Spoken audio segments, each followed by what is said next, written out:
Welcome back for another deep dive with us. Today, we're going to be looking at Tulip Mania. Oh, yeah. You know that crazy period in Dutch history with the tulips? Yeah. So we're going to be looking at the Wikipedia article on that. Yeah.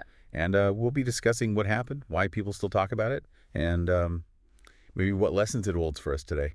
You know, it's funny. People are always so fascinated with this idea that, like, a flower could be worth a fortune. And that's kind of what we're going to be looking at today. Yeah, it's like this iconic story of irrationality in the markets.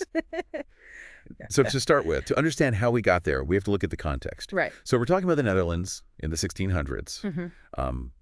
During their golden age, this newly independent nation, they're doing super well with trade. And as with a lot of cultures that experience this kind of boom, there's this desire for status symbols. Yeah, you see that a lot. Right. New money wants to show it off. Exactly. And what better way than with something as beautiful and exotic as a tulip? Especially since they were new to Europe at the time, having come from the Ottoman Empire, just a few decades earlier in the mid-1500s. Yeah, and so it's interesting how something's value is so tie up with its novelty. It wasn't just that tulips were beautiful flowers. It was that they were new, they were exciting, they had these like really captivating names. Oh, yeah. Like Admiral of Admirals. Some of the names are just incredible. I know, and you can kind of imagine how like this competitive spirit would drive people to own the rarest, the most beautiful, the most striking varieties. Oh, absolutely. And then you have the broken tulips. Yeah. These were the ones with those vibrant, multicolored patterns caused by a virus. They didn't know that at the time, obviously. Right. But the virus made them even rarer, even more sought after. So the prices just went up and up. Exactly. And then to make things even crazier, the Dutch, they were always at the forefront of finance. They created what we now call a futures market for tulips. Oh, well, yeah. Are you familiar with how a futures market works? Yeah, so basically imagine you're a tulip grower. You have these bulbs that won't bloom until the spring, but you want to lock in a price now. A futures market allows you to do that. You make a contract with a buyer, agreeing on a price for the bulbs they'll get when they're ready. So you're basically betting on the future value of something that hasn't even bloomed yet. Exactly. And that's where things really took off. Exactly. So you have this combination of limited supply, Especially for those broken tulips. Yeah. Increased demand. especially from the French. Right. And then you throw in this futures market. And the stage is set for a price bubble. And that's where we get into the really interesting part of the story. That's right. Because in 1634, speculators start to enter the market. People who are just looking to make a quick profit. Oh, boy.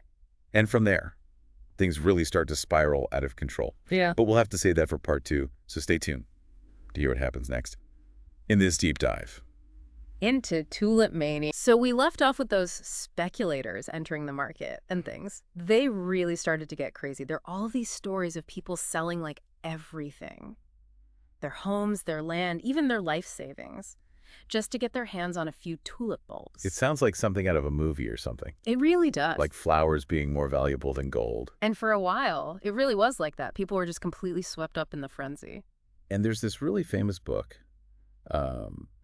by Charles Mackay, Extraordinary Popular Delusions and the Madness of Crowds. Oh, yeah, I've heard of that one. It was published in 1841, but it talks about this period. And he describes a society that's completely obsessed with tulips, Yeah. with people making and losing fortunes basically overnight. Yeah, Mackay's book is full of these crazy anecdotes. I mean, some of them might be exaggerated or even made up, but they really paint a picture of this, like irrational exuberance that was gripping the Netherlands at the time. Yeah, like that story about the sailor who ate a valuable tulip bulb Oh, yeah. because he thought it was an onion. I mean, can you imagine? You think you're just having a snack, and you've just eaten a fortune. Right. It really shows how crazy things had gotten. Mm-hmm. But obviously, this tulip craze couldn't last forever. Right, all bubbles eventually burst. So what happened? Well, in February of 1637, the market crashed, prices plummeted, and a lot of people were left financially ruined. So just like that, it was all over. Pretty much, it happened really quickly. It's like a reminder that these markets, driven by speculation, they can be really unstable. Oh, absolutely. What goes up must come down. But here's the thing. There's actually a debate among economists about whether Tulip Mania was really a bubble in the true economic sense. Really? Yeah. I thought that was like a settled thing. It's been the dominant narrative for a long time, but in recent decades, some economists have started to question it. So what are they saying? Well, there are a couple of different perspectives. One economist, Peter Garber, he argues that the tulip craze was more like a meaningless winter drinking game. Drinking game. Yeah. He's saying that it wasn't this huge economic bubble, but more of a fad. Okay, I'm intrigued. So his argument is that tulips were mostly traded during the winter when the bulbs were dormant, so you couldn't even plant them. Right. So there was this scarcity, and people were just caught up in the novelty of it all. So he's saying it wasn't really irrational exuberance. Not in the traditional sense. It was more about scarcity and novelty. That's interesting. And then there's another economist, Earl Thompson. Okay. He focuses on the legal changes that were happening around that time.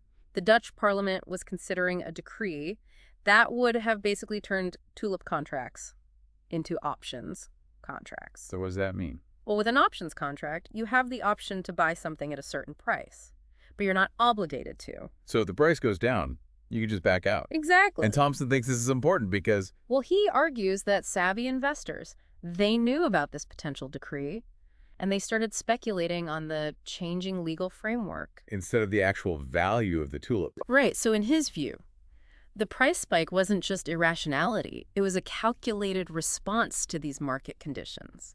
So we have two very different interpretations here. Yeah, it's fascinating. One that says it was all irrational frenzy, and another that suggests it was more calculated. And it makes you wonder how much of our understanding of history is shaped by the narratives we choose to believe. And if we can really ever know for sure what really happened, makes you wonder, if we were there, if we were in Holland back in the 1600s, and we saw everyone buying up these tulips and hearing all these stories of people getting rich, would we get caught up in it too?